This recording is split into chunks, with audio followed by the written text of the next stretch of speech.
International relations are not always born in United Nations meeting rooms. Sometimes they are born on theater stages and in art galleries. Established in 1968, Taman Ismail Marzuki art team emerged amidst the ideological polarization of the Cold War. As the world was split between the Western and Eastern blocs, the nation built team as a statement that we are a nation with independent thoughts and open toward civilization. This was governed by a statute reflecting our national identity. Historically, Tim was Indonesia's first modern attempt at a nation rending from here. Indonesian pluralistic identity was constructed and introduced to foreign diplomats and intellectuals, proving that the stability of a nation after political confrontation and turmoil can be achieved by strengthening cultural roots. In the study of international relations, we know the concept of soft power, the ability to influence the world through attraction rather than coercion. Taman Ismail Marzuki is Jakarta's main soft power engine through an iconic revitalization. Taman Ismail Marzuki is now more than just a park. It is a global city hub. It helps distinguish Indonesia from other nations by showcasing our unique cultural depth. This is where track to diplomacy occurs when a foreign researcher discusses at the Jakarta Library or international artists collaborate on theater stage. An exchange of ideas happens that transcends national sovereignty. On the other hand, official diplomacy often face more rigid constraints. Who are we right now? We're in front of Taman Ismail Marzuki. We're going to the library. What time should to be live in library?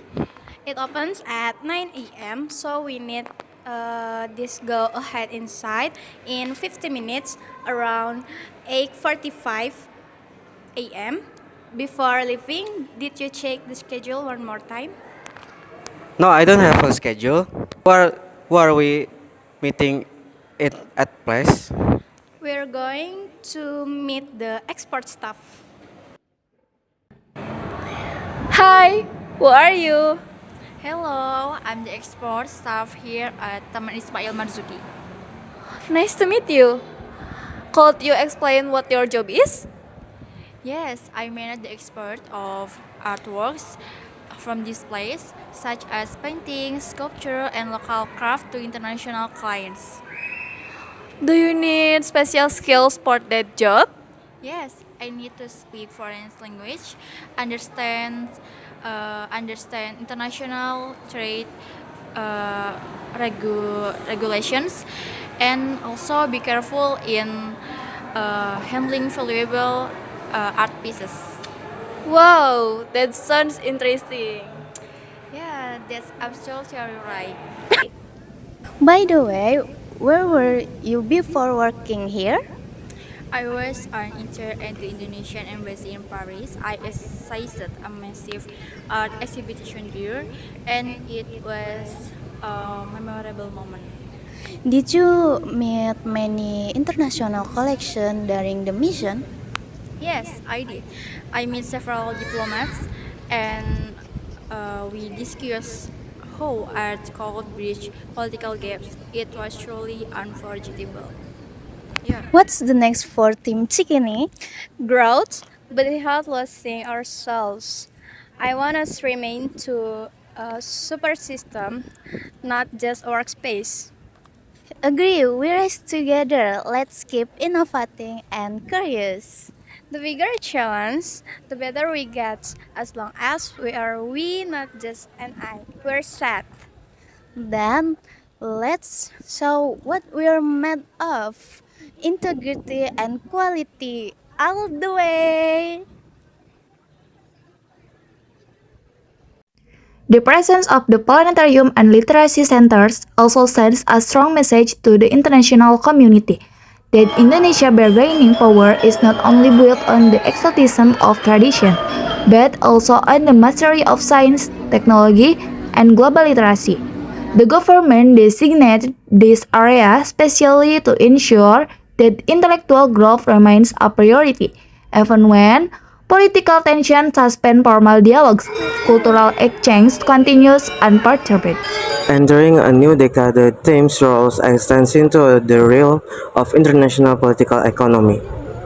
In an era where culture content becomes a global commodity, Team functions as an incubator for Indonesia creative talent.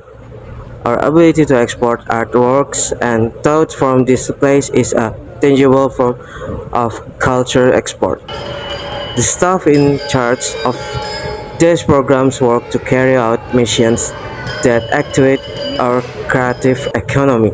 This strengthened Indonesia's position in global negotiations while simultaneously maintaining cultural sovereignty amidst the currents of globalization.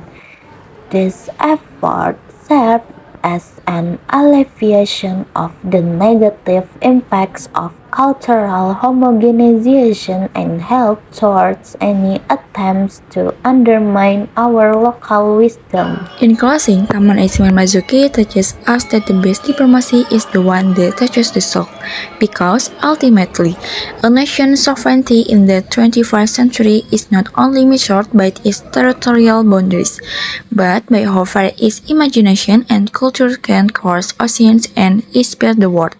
Should there be any delays in firm agreements, we do not simply adjourn our efforts, we halt the conflict and continue to build bridges through art.